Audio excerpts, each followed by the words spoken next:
নমস্কার স্নেহের ছাত্রছাত্রী, তোমরা সবাই ভালো আছো তো? আশা করি আমাদের এই যে পরিস্থিতি, এখন দুর্বিষহ অবস্থায় আমরা প্রত্যেকে রয়েছি, তার মধ্যে দিয়ে আমরা সমস্ত কিছু মানিয়ে নিয়ে পড়াশোনাকেও সুন্দরভাবে চালিয়ে যেতে পারবো। এই আশা কিন্তু আমাদের মনে রাখতেই হবে, ভেঙে পড়লে চলবে না। আমরা আগে ক্লাসরুমে একরকমের পড়াশোনায় অভ্যস্ত ছিলাম, এখন আমরা যে পড়াশোনা করছি সেই পড়াশোনার মধ্য দিয়েই আমাদের সবকিছু শিখতে হবে, মানিয়ে নিতে হবে এবং পড়াশোনা সুন্দর করে চালিয়ে যেতে হবে।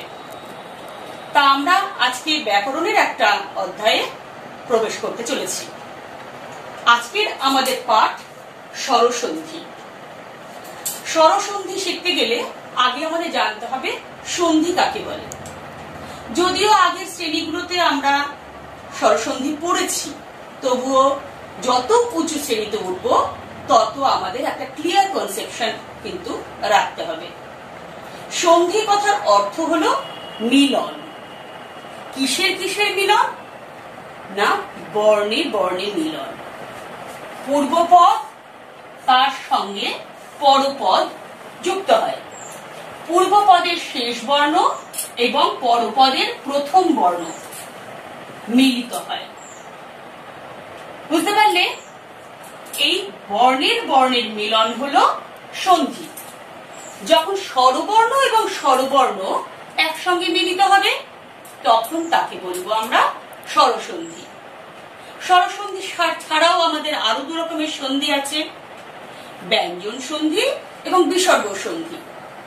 যদিও আমাদের সেগুলো এই বছরের বা এই বছরের পাঠ্যক্রমের মধ্যে সেগুলো নেই, দশম শ্রেণীতে সেগুলো আছে।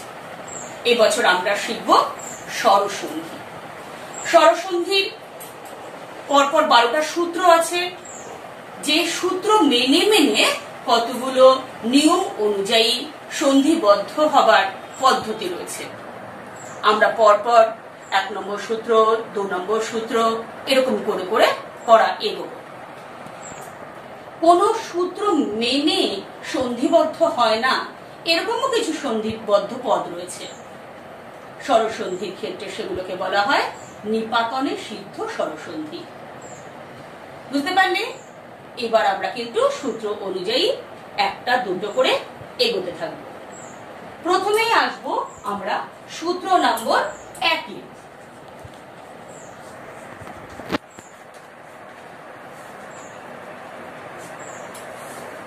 সূত্র নম্বর 1 বলা হয়েছে অকার কিংবা আকারের পর অকার কিংবা আকার যদি যুক্ত হয় তাহলে উভয় মিলে আকার হয়। তাহলে আমরা কি পেলাম? অকার কিংবা আকারের পর অকার কিংবা আকার যুক্ত হলে আকার তৈরি হয়। যেমন বিদ্যা যুক্ত আলয়। এখানে দেখো আকার রয়েছে, এখানে আ রয়েছে, উভয় মিলে আ তৈরি করলো। সেই আ কিন্তু পূর্ববর্ণে যুক্ত হবে। তাহলে আমরা দেখব তৈরি করলো বিদ্যালয়। বোঝা গেল?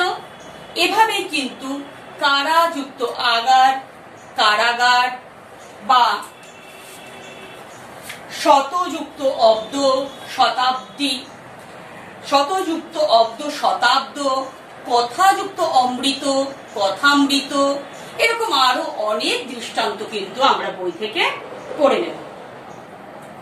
এরপর আসবো আমরা সূত্র নম্বর 2-এ।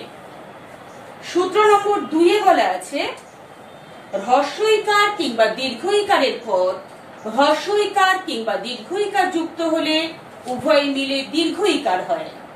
সেই দীর্ঘইকার পূর্ববর্ণে যুক্ত হয়। সূত্র নম্বর 2।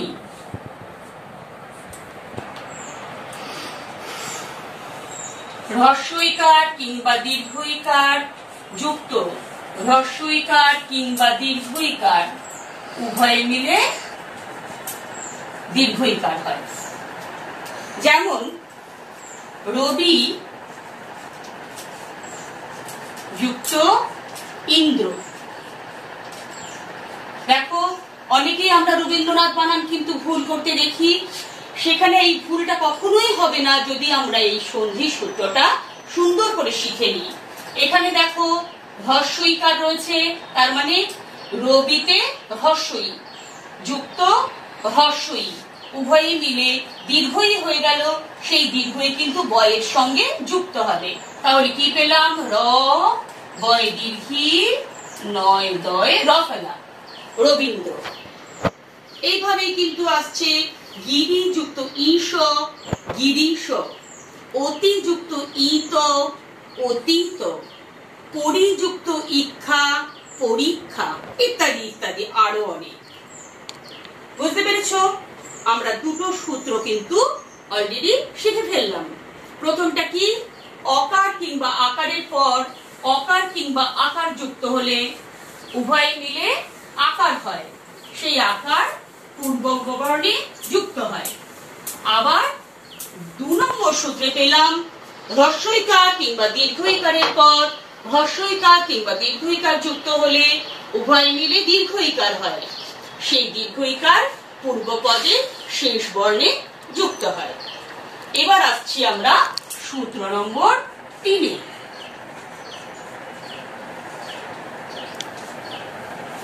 বলা আছে হ্রস্বউকার কিংবা দীর্ঘউকারের পর যদি হ্রস্বউকার কিংবা দীর্ঘউকার যুক্ত হয় তাহলে উভয় মিলে দীর্ঘউকার হয়। তাহলে আমরা কি পেলাম? হ্রস্বউকার অথবা দীর্ঘউকারের পর যদি হ্রস্বউকার বা দীর্ঘউকার যুক্ত হয় উভয়ে মিলে দীর্ঘউকার হয়। যেমন দেখো মরু যুক্ত উদ্যান, মরু যুক্ত উদ্যান। এখানে দেখো হ্রস্বউকার রয়েছে, এখানে দেখো হ্রস্বউ রয়েছে, উভয় মিলে কি তৈরি করলো? দীর্ঘউকার। ম বয়সূরয় দীর্ঘ হয়ে যাবে, তারপর দ জফলা আকার যেমন ছিল তেমন দন্তন্য বসে গেল। এইভাবেই পটু যুক্ত উক্তি পটুক্তি ছিল কিন্তু টর্ঘস্যকার, পাশে ছিল উক্তি ধর্ষ উভয় মিলে হয়ে গেল টয় দীর্ঘকার। পেলাম আমরা 3 নম্বর সূত্র। এরপর আসছে সূত্র নাম্বার 4।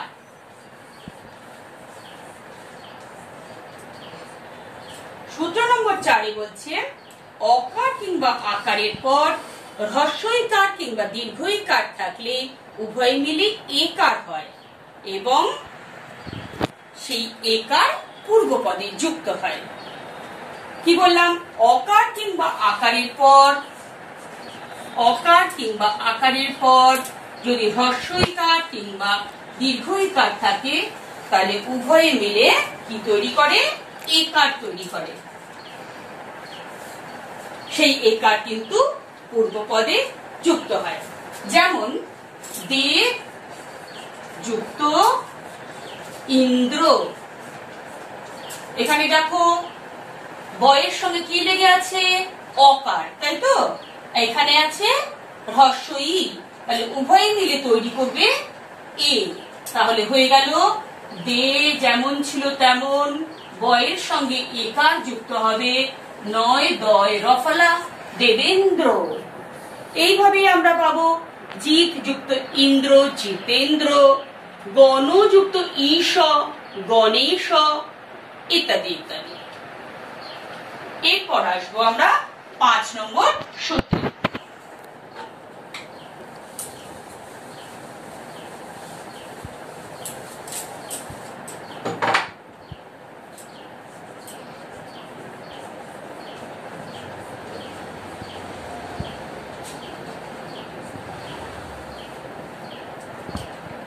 পাঁচ নম্বর সূত্রে বলা হচ্ছে অকার কিংবা আকারের পর হ্রস্বউকার কিংবা দীর্ঘউকার থাকলে উভয় মিলে ওকার হয়।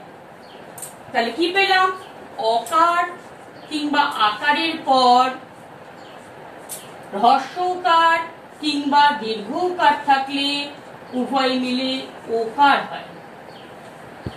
আমরা অনেকেই কিন্তু পরোপকার বানানটা ভুল করি। এই সূত্রটা শিখে নিলে কিন্তু আর কোনোদিনও ভুল হবে না। দেখো, পর যুক্ত উপকার সমান সমান রয়ের সঙ্গে অকার লেগে আছে, এখানে আছে উ, তাহলে উভয় মিলে ওকার তৈরি করে সেই ওকার এখানে যুক্ত হবে। তাহলে প রয় ওকার, প কা শূন্য র, পরোপকার। অনেকেই ভুল করে এই প এর সঙ্গে ওকার দিয়ে দেয়, সেটা আর কোনোদিনও ভুল হবে না যদি সূত্রটা খুব ভালো করে শিখে নাও।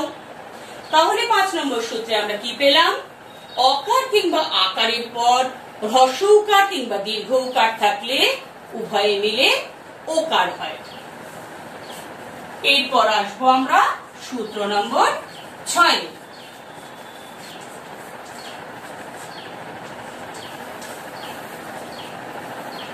সূত্র নম্বর 6 বলা হচ্ছে, অকার কিংবা আকারের পর যদি রি থাকে তাহলে এই রি উভয় মিলে তৈরি করবে অর।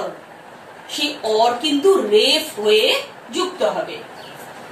অকার কিংবা আকারের পর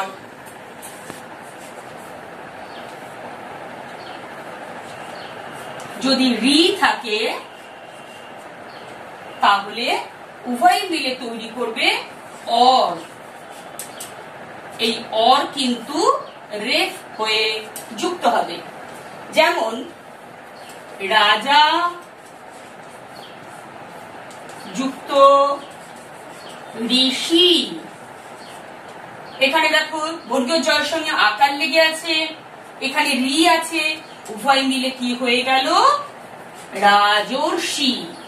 বর্গীয় জয় যেমন ছিল, আকার আর রি মিলে হয়ে গেল রেফ। এই রেফটা এখানে যুক্ত হলো। দেব যুক্ত ঋষি, দেবর্ষি। সপ্ত যুক্ত ঋষি, সপ্তর্ষি। উত্তম যুক্ত ঋণ, উত্তমর্ণ। এইভাবে কিন্তু তৈরি হয়। আচ্ছা, আমরা এবার 6টা পরপর সূত্র শিখলাম। 6টা সূত্র একটু আমরা মুখে মুখে শিখে নেব। সূত্র নম্বর 1, অকার কিংবা আকারের পর অকার কিংবা আকার থাকলে উভয় মিলে আকার হয়। সূত্র নম্বর 2, হ্রস্বইকার কিংবা দীর্ঘইকারের পর হ্রস্বইকার কিংবা দীর্ঘইকার থাকলে উভয় মিলে দীর্ঘইকার হয়। সূত্র নম্বর 3, হ্রস্বইকার কিংবা দীর্ঘইকারের পর হ্রস্বইকার কিংবা দীর্ঘইকার থাকলে উভয় মিলে দীর্ঘইকার হয়। সূত্র নম্বর 4, অকার কিংবা আকারের পর হ্রস্বইকার কিংবা দীর্ঘইকার থাকলে উভয়ে মিলে একার হয়। সূত্র নম্বর 5, অকার কিংবা আকারের পর হ্রস্বইকার কিংবা দীর্ঘইকার থাকলে উভয়ে মিলে ওকার হয়। সূত্র নম্বর 6, অকার কিংবা আকারের পর যদি রি থাকে উভয়ে মিলে অর তৈরি করে, সেই অর রেফ হয়ে যুক্ত হয়। এবার আসবো আমরা সূত্র নাম্বার 7। সূত্র নাম্বার 7 বলা হয়েছে, অকার কিংবা আকারের পর একার কিংবা ঐকার থাকলে উভয়ে মিলে ঐকার হয়। যেমন দেখো, অকার কিংবা আকারের পর একার কিংবা ঐকার থাকলে উভয়ে মিলে ঐকার হয়। উদাহরণ কিরকম দেখো, জন যুক্ত এক। এখানে নয়ের সঙ্গে অ লেগে আছে, এখানে আছে এ, উভয়ে মিলে তৈরি হবে ওই। সেই ওই কিন্তু নয়ের সঙ্গে যুক্ত হবে। পেলাম কি, জনৈক। এইভাবেই এক যুক্ত এক, একৈক। এরকম করেই আমরা পাই হিত যুক্ত এসি, হিতৈষী। আচ্ছা, এরপর আসবো আমরা 8 নম্বর সূত্রে। 8 নম্বর সূত্রে বলা হয়েছে, অকার কিংবা আকারের পর ওকার কিংবা ঔকার থাকলে উভয় মিলে ঔকার হয়। সূত্র নাম্বার 8। অকার কিংবা আকারের পর ওকার কিংবা ঔকার থাকলে উভয়ে মিলে ঔকার হয়। যেমন দেখো, বন যুক্ত ঔষধি, বন যুক্ত ঔষধি। নয়ের সঙ্গে অ লেগে আছে, এখানে আছে ও, তাহলে আমরা কি পেলাম? বনৌষধি, বনৌষধি।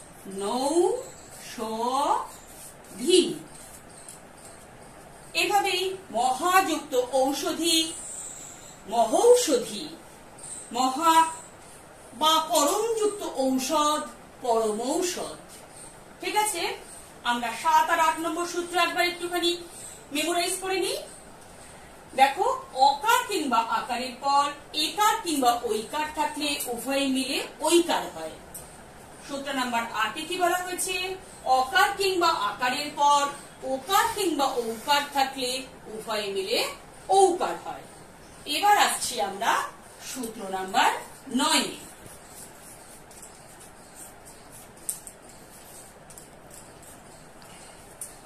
হ্রস্বইকার কিংবা দীর্ঘইকারের পর অন্য যে কোনো যদি স্বরধ্বনি থাকে, সেটা কিন্তু হ্রস্বই দীর্ঘই ছাড়া হতে হবে, তাহলে কিন্তু জফলা তৈরি হয়। দেখো, হ্রস্বইকার কিংবা দীর্ঘইকারের পর যদি হ্রস্বই দীর্ঘই ছাড়া অন্য স্বরবর্ণ যুক্ত হয়, তাহলে কি হবে? পাবো আমরা জফলা।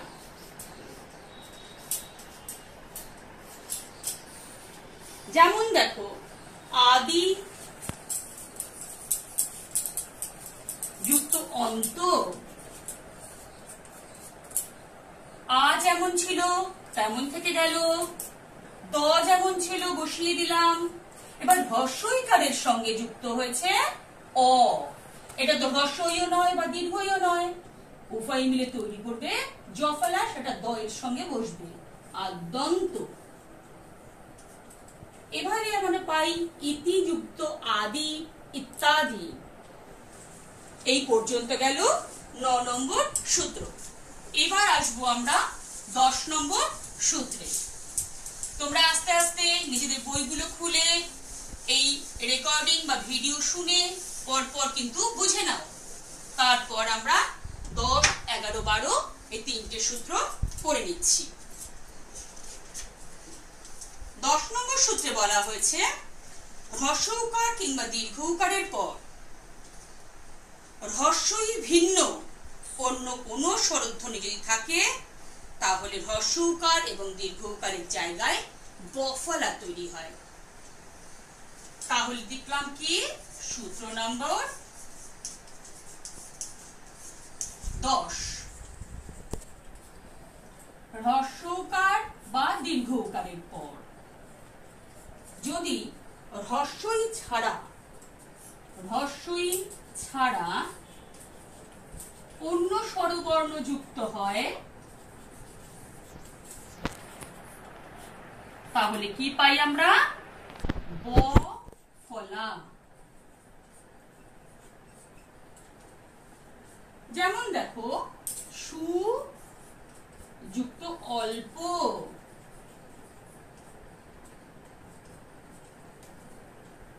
শয়ের সঙ্গে কি লেগে আছে? হ্রস্ব উ।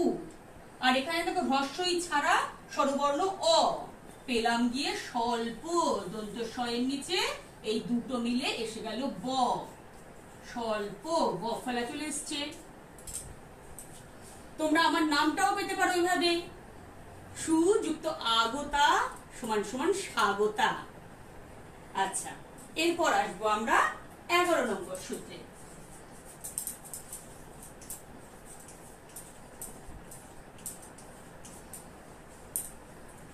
11 নম্বর সূত্রে বলা হয়েছে রিকারের পর রিকার ছাড়া যদি অন্য কোনো স্বরবর্ণ থাকে তাহলে রিকারের জায়গায় কি হয়, র ফলা। রিকারের পর যদি রি ছাড়া অন্য স্বরবর্ণ যুক্ত হয়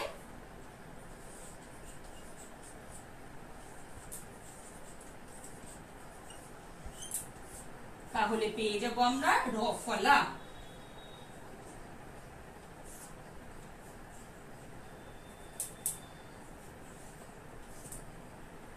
র ফলা যেমন পিতৃ যুক্ত অনুমতি,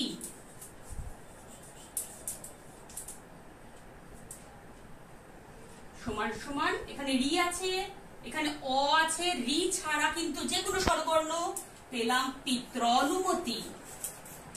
পিত্রানু, এই রি আর অ মিলে তৈরি করলো তো এর সঙ্গে র ফলা, পিত্রানুমতি। তাহলে 11 নম্বর সূত্রে কি পেলাম, রি এর সঙ্গে রি ছাড়া অন্য কোন স্বরবর্ণ যদি যুক্ত হয় তাহলে আমরা পাই র ফলা। সেই র ফলা কিন্তু পূর্ববর্ণে যুক্ত হয়। এবার আসছি আমরা 12 নম্বর সূত্রে।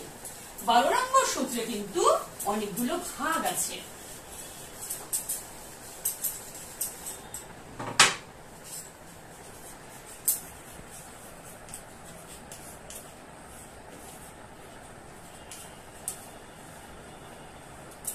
একার, ঐকার, ওকার আর ঔকারের পর যদি স্বরবর্ণ থাকে সন্ধিতে একারের স্থানে হয় অয়, ঐকারের স্থানে হয় আয়, ওকারের স্থানে হয় অব, ঔকারের স্থানে হয় আ। এটা পরের স্বরবর্ণের সাথে যুক্ত হয়। তাহলে আমরা কি দেখব, একার, ঐকার, ওকার আর ঔকারের পর যদি স্বরবর্ণ যুক্ত হয় তাহলে একার যুক্ত স্বরবর্ণ, ঐকার যুক্ত স্বরবর্ণ, ওকার যুক্ত স্বরবর্ণ, ঔকার যুক্ত স্বরবর্ণ। একার যুক্ত যদি স্বরবর্ণ থাকে তাহলে হয় অয়, ঐকার যুক্ত স্বরবর্ণ থাকলে হয় আয়,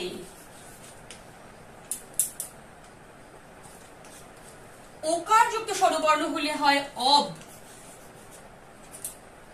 ঔকার যুক্ত স্বরবর্ণ হলে হয় আব। এবার আমরা উদাহরণ দিয়ে বুঝবো। একারের পর স্বরবর্ণ হলে দেখো নে যুক্ত অন সমান সময় হয় নয়ন। দেখলে একারের পর অ স্বরবর্ণ মিলে হলো অয়, নয়ন। এবার আসছি ঐকারের পর যদি স্বরবর্ণ থাকে, যেমন দেখো বই যুক্ত অক সমান সমান গায়ক।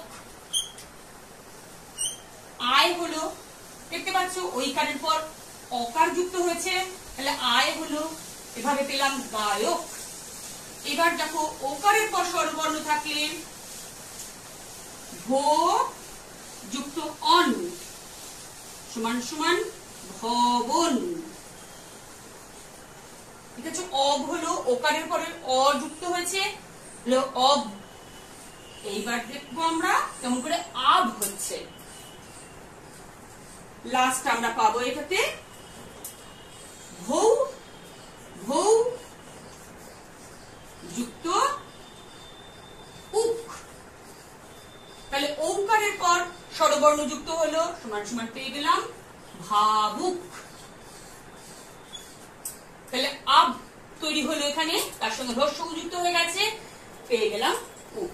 তাহলে 12 নম্বর সূত্রে একটু জটিলতা আছে। 4টে আমরা ভাগ পেয়েছি। একারের পর স্বরবর্ণ থাকলে হয় অয়, যেমন নে যুক্ত অন নয়ন, ঐকারের পর স্বরবর্ণ হলে হয় আয়, যেমন আমরা পেয়েছি বই যুক্ত অক গায়ক, নই যুক্ত অক নায়ক ইত্যাদি। ওকারের পর স্বরবর্ণ থাকলে হয় অব, যেমন পেয়েছি ভো যুক্ত অন ভবন। ঔকারের পর স্বরবর্ণ থাকলে হয় আব, যেমন ও যুক্ত ভৌ যুক্ত উক সমান সমান ভাবুক।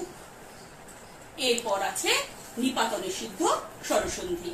নিপাতনে সিদ্ধ স্বরসন্ধি কোন সূত্র বা নিয়ম মেনে চলে না, শুধুমাত্র নিয়ম বহির্ভূত এক্সেপশনাল, যেমন কিছু আমরা বিজ্ঞানের ক্ষেত্রেও সায়েন্সের ক্ষেত্রে কত কিছু দেখতে পাই যে এগুলো আমরা কোনো ফর্মুলা মেনটেন করে হয় না কিন্তু তৈরি হয়, তেমনি আমাদের নিপাতনে সিদ্ধ কিছু স্বরসন্ধি আছে, জাস্ট বই থেকে এগুলো একটু পড়ে নেবে। ঠিক আছে, ভালো থাকবে, সবাই মন দিয়ে পড়াশুনো করবে, আর দরকার হলে ভিডিওটা বারবার দেখে বুঝে নিয়ে সন্ধিগুলো পড়ে ফেলবে। নমস্কার।